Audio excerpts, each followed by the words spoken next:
The fluorescent lights in Memorial Hospital flicker in that particular way that makes your skin crawl. Not enough to report to maintenance, but just enough to plant seeds of unease in your mind. I've worked the night shift in this decrepit building for 3 years now, but something about the East Wing has always felt wrong. The air hangs heavier there, thick with the scent of industrial disinfectant that fails to mask something more primordial beneath it. But it wasn't until they closed room 503 for renovations that I began to question my grasp on reality. My name is Daniel Mercer. I'm a radiology technician, not someone who typically indulges in superstition. Science and logic have always been my North Stars. Yet what I've experienced over the past week has shaken those foundations to their core. It started with whispers among the staff.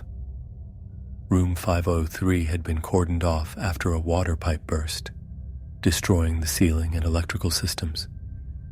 Nothing unusual there. This hospital has been falling apart since the 70s.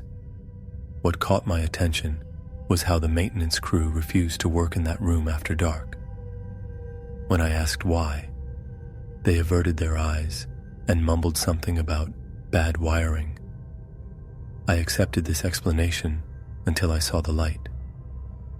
I was walking past the East Wing around 2 a.m., delivering scans to the night shift doctor, when my peripheral vision caught a soft, amber glow emanating from beneath the door of room 503. The renovation notice clearly stated that the electricity had been disconnected from that room. The logical part of my brain suggested a maintenance worker had brought in a battery-powered lamp. But at that hour, unlikely. My mouth went dry as I approached the door. The small rectangular window was covered with brown paper from the inside, standard procedure for rooms under renovation. But as I drew closer, I noticed a tear in the paper, no larger than a quarter. The amber light seeped through this imperfection, casting a sickly hue on the corridor floor. I pressed my eye against the opening. What I saw defied explanation. The room appeared completely empty, gutted for renovation as expected.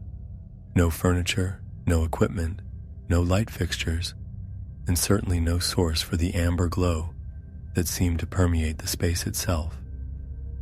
And then, a shadow moved across the far wall, not the indistinct blur of someone passing by, but the deliberate silhouette of a person standing still, facing the window, facing me. My heart hammered against my ribs as I stumbled backward. Cold sweat beaded on my forehead and neck. I told myself I'd been working too many consecutive night shifts. That fatigue was playing tricks on my perception. But even as I retreated down the hall, I could feel eyes following me, watching from a room that should have been empty. I didn't mention the incident to anyone. The next morning, I casually inquired about the renovation progress. The project manager confirmed that no one had been in room 503 since they gutted it 3 days ago. The electrical system was completely disconnected. There wasn't even a junction box installed yet. When I suggested that someone might have been in there the previous night, he looked at me strangely and said that was impossible. The door had been sealed with industrial tape after the crew left, and it was intact when they arrived this morning. Against my better judgment, I volunteered for another night shift. I needed to prove to myself that I had imagined the whole thing. As midnight approached, my palms grew slick with sweat. Each time I passed near the East Wing, my steps quickened involuntarily. At 1:47 a.m., I forced myself to walk by room 503 again. The light was back, stronger this time. The tear in the paper seemed larger, as if someone had deliberately widened it. My rational mind screamed at me to walk away, to call security, to do anything other than look through that opening again. But compulsion drove me forward, my body moving as if controlled by something outside myself.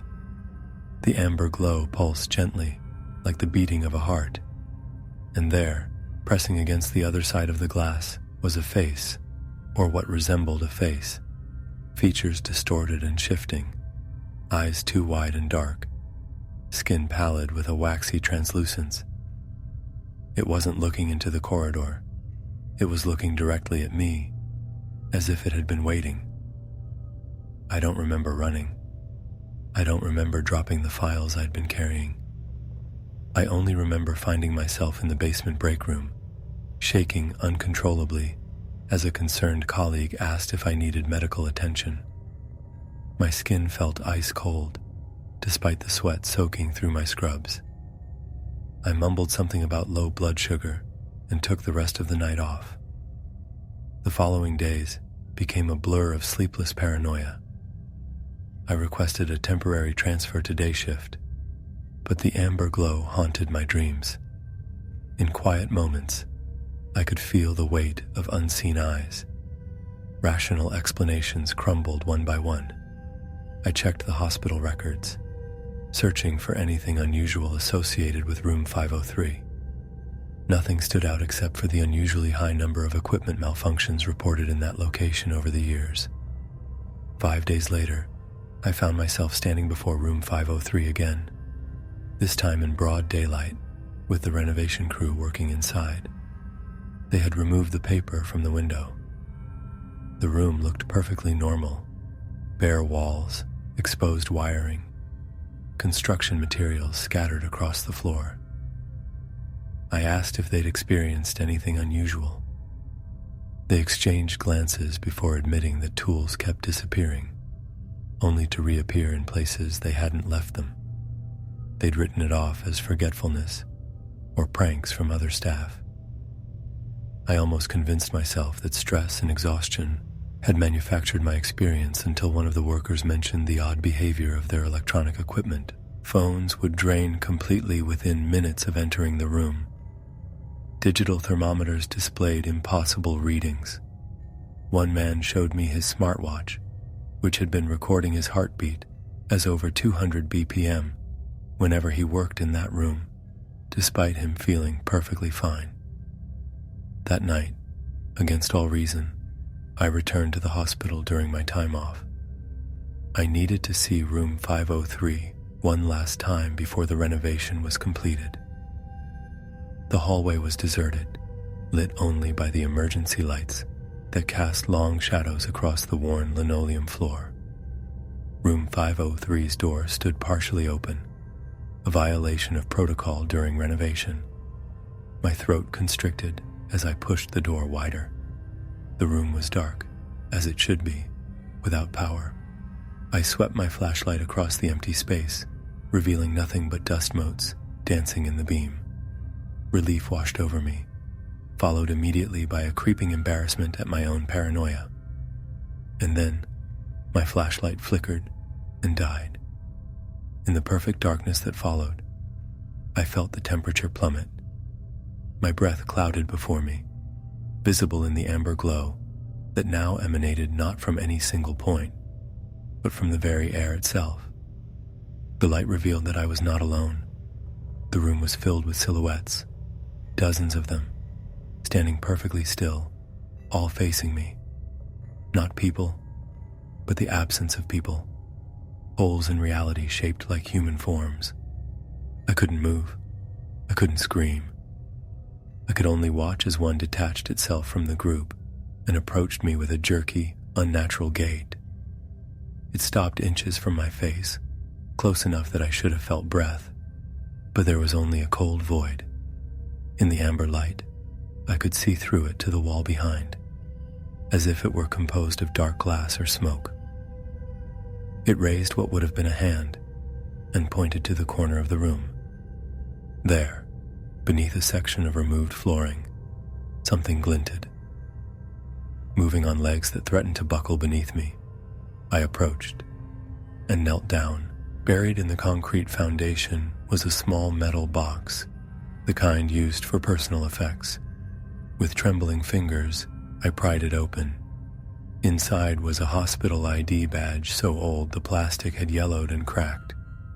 The photo showed a young man with eager eyes and a confident smile, a face I recognized with nauseating clarity as my own, though I had never worn my hair that way or owned that style of badge. The name printed beneath it wasn't mine. The issue date was 1973. When I looked up, the silhouettes were gone. The room was empty, dark, and ordinary. I've requested a transfer to another facility, which has been approved. I don't know what awaits me there, but I know with cold certainty that whatever was in room 503 is still watching, still waiting, and somehow, impossibly, it wears my face. The air in the attic hung thick with decades of dust, a suffocating blanket that made each breath feel like sandpaper against my lungs. It was in this forgotten space, where shadows seemed to breathe and floorboards whispered secrets, that I first discovered the burgundy leather chest. Its worn surface told stories of bygone eras, the brass clasps tarnished by time. I couldn't have known then how that simple discovery would infect every aspect of my existence, turning the sanctuary of my home into a prison of mounting dread. I had been sorting through the remnants of my grandfather's life when I found it tucked behind a stack of yellowed newspapers from the 1940s. The leather was cracked, but still retained a deep burgundy hue that seemed almost wet in the dim attic light. Something about it felt wrong, possessive even, but I dismissed the chill creeping up my spine as merely the draft from the uninsulated space. The first time I opened it, that distinctive tobacco smell wafted up, rich, earthy, with notes of cherry and something else I couldn't quite place. Not unpleasant, but invasive somehow. My grandfather never smoked, according to my father. As the lid creaked back on tarnished hinges, I swore I heard something like a sigh or a whisper emanate from within. Just the air pressure, I reasoned, as I examined the empty velvet-lined interior. I decided to use it for storing small valuables, my grandfather's pocket watch, my spare house keys, cufflinks, and other trinkets too precious to leave scattered around. The chest seemed almost grateful for the purpose, if an inanimate object could express gratitude. 3 days later, my house keys went missing. I distinctly remembered placing them in the chest before bed, but they weren't there in the morning. My heart raced as I tore through the house, already late for work. The metallic taste of panic filled my mouth as sweat beaded on my forehead. I finally found them in the refrigerator, nestled between a carton of eggs and a bottle of ketchup. I must have absent-mindedly placed them there while preparing dinner, I told myself, ignoring the tremor in my hands. But then it happened again, and again. My grandfather's watch vanished from the chest, only to reappear balanced precariously on the shower curtain rod. My favorite cufflinks disappeared and later materialized inside a sealed bag of coffee in the pantry. Each time, that same tobacco scent would intensify throughout the house, hanging heaviest in whatever room contained the relocated item. I began to hear the voice after about 2 weeks. At first, just unintelligible murmurs that I attributed to pipes settling or neighbors' televisions. But gradually, the whispers gained clarity, a deep, grainy voice that seemed to emanate from within the chest itself. It never spoke directly to me, more like fragments of one-sided conversations. Should have been mine, and waiting long enough. And once, most disturbingly, almost time now. Sleep became a luxury I could no longer afford. I would jolt awake at 3 a.m, heart hammering against my ribs like it was trying to escape, convinced that someone was standing over my bed. The room would be empty, but that tobacco smell would hang heavy in the air, and sometimes I swore I could see the indentation of footprints in the carpet, leading from my bedroom door to my bedside and back again. My colleagues began to notice the change in me. They commented on the dark circles under my eyes, my jumpiness, the way I would sometimes trail off mid-sentence as if distracted by something only I could hear.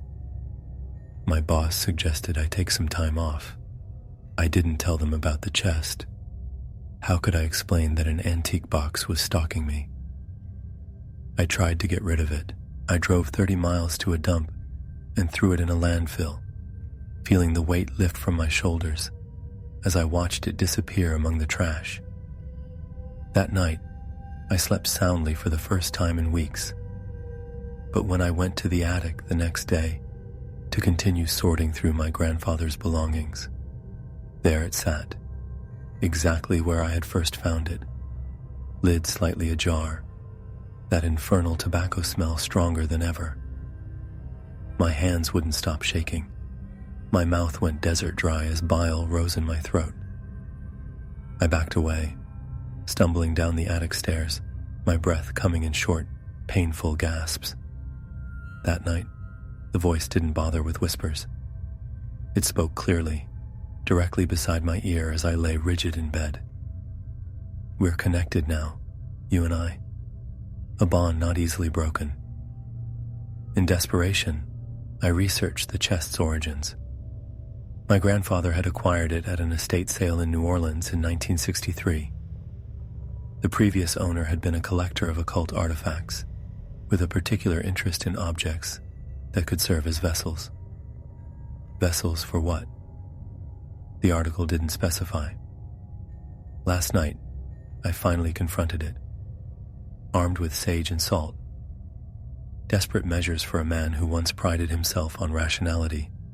I approached the chest. The tobacco smell was overwhelming, making my eyes water and my lungs burn.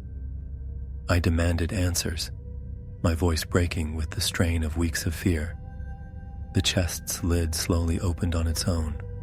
Inside lay every item that had ever gone missing, arranged in a perfect circle around a small, leather-bound journal I had never seen before. With trembling fingers, I picked it up and saw my grandfather's handwriting. The first entry was dated just after he purchased the chest, describing the same experiences I had been having. The last entry, dated 3 days before his death, contained a warning. It doesn't want our possessions. It wants a new keeper. I haven't slept since reading those words. The tobacco smell follows me everywhere now, and the voice is a constant companion, growing more insistent. This morning, I found myself standing before the chest, without any memory of going to the attic. My hand was reaching for the lid, moving of its own accord. I've sealed the attic door with chains, but I know it won't hold for long. Even now, as I write this, I can hear something dragging across the floor above me. The scent of tobacco is seeping through the ceiling vents. The chest has chosen me as its new keeper, and I'm beginning to understand that this isn't a role I can simply decline. Sometimes, in the darkest hours of the night, I catch myself wondering what it might be like to surrender, to open the chest one final time, and accept whatever awaits inside. Perhaps then, at least, the waiting would be over. Something watches from the woods.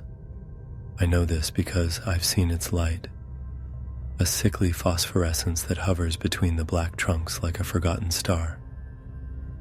My wife Sarah thinks it's just foxfire or some strange fungal growth. But fungus doesn't leave footprints, and fungus doesn't follow you home.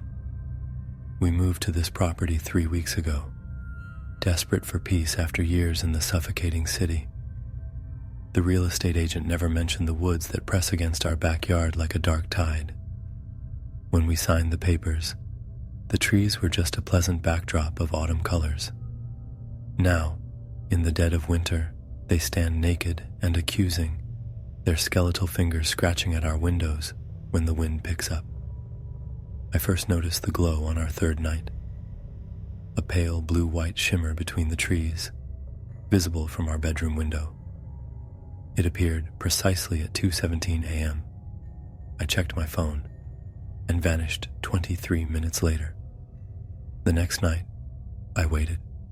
Same time, same place, same duration.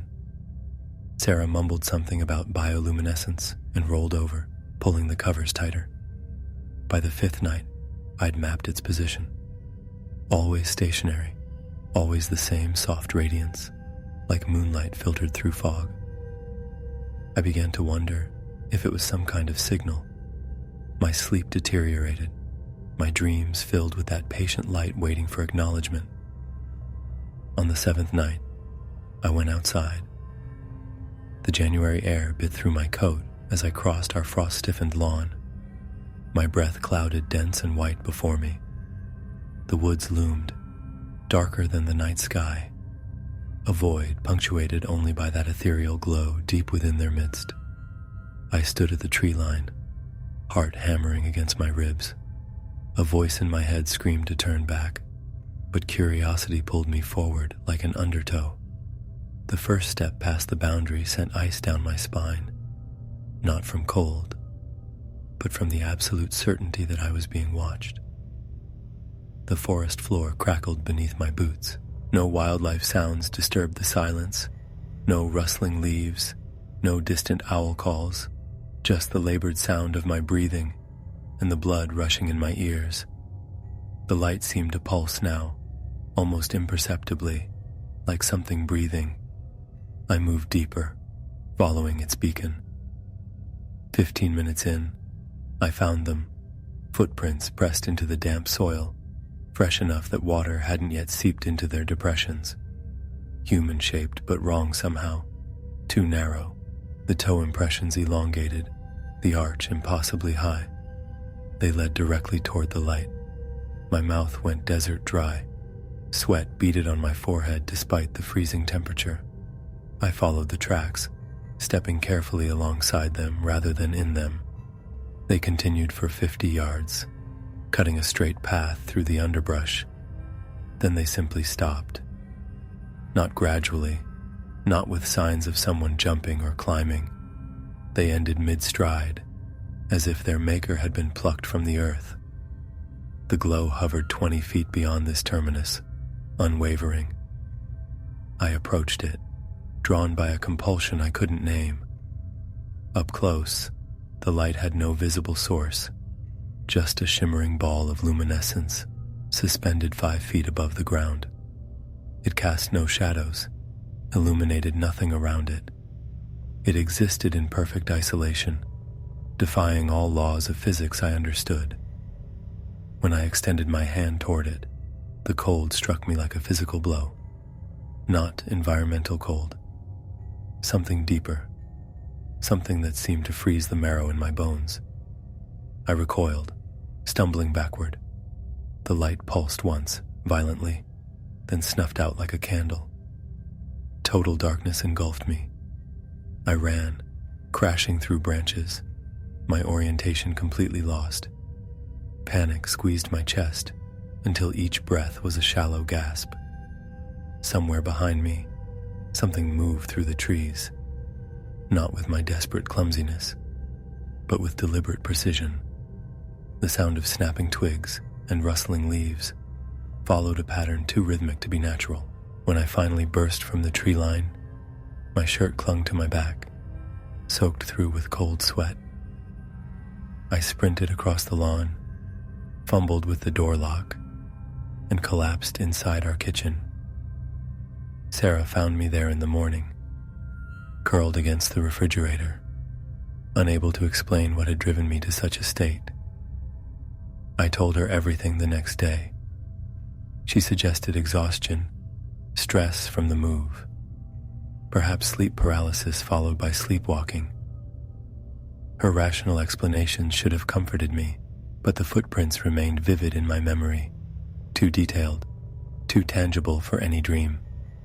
That night, the light appeared at 1:54 a.m., 23 minutes earlier than before. The next night, 1:31 a.m., then 1:08 a.m., moving forward through our bedroom window, like the countdown to some inevitable conclusion. Last night, I woke at midnight to find Sarah's side of the bed empty. From our window, I saw her small figure at the edge of the woods, her white nightgown a pale flag in the darkness. My throat closed around a scream as she stepped between the first trees, following something I couldn't see from my angle. I grabbed a flashlight and ran outside, calling her name in strangled whispers that the woods swallowed without echo. I found her footprints easily, bare feet pressed into winter soil, but no sign of her. I followed the trail until it intersected with those other prints, the wrong ones. They walked side by side for a dozen yards before both trails vanished simultaneously. The pale light appeared directly above the end of their trail, pulsing faster than I'd ever seen it. As I watched, frozen in place, it began to divide, one light becoming two identical glows, side by side. I fled again, but this time the pursuit was more determined. Something followed me all the way to the house, its presence a pressure against my back that never materialized when I turned to look. I barricaded the doors, pulled the curtains closed, and huddled in our bathroom until dawn broke. Sarah returned at sunrise, with no memory of leaving our bed. She claims I must have dreamed it all, that she never went outside. But there's soil between her toes, and when she thinks I'm not looking, she stares into the woods with an expression I don't recognize. Patient, expectant. Tonight, I've set up cameras facing the woods. Sarah tried to dissuade me, growing uncharacteristically agitated. She keeps checking the time. It's almost midnight now. I just noticed something I hadn't before. When Sarah stands near the windows, her shadow falls against the far wall, but it doesn't quite match her outline. It's too tall, too thin. Its movement's half a second behind hers. The light in the woods has appeared early tonight. It's directly behind our house now, and for the first time, it's moving toward us.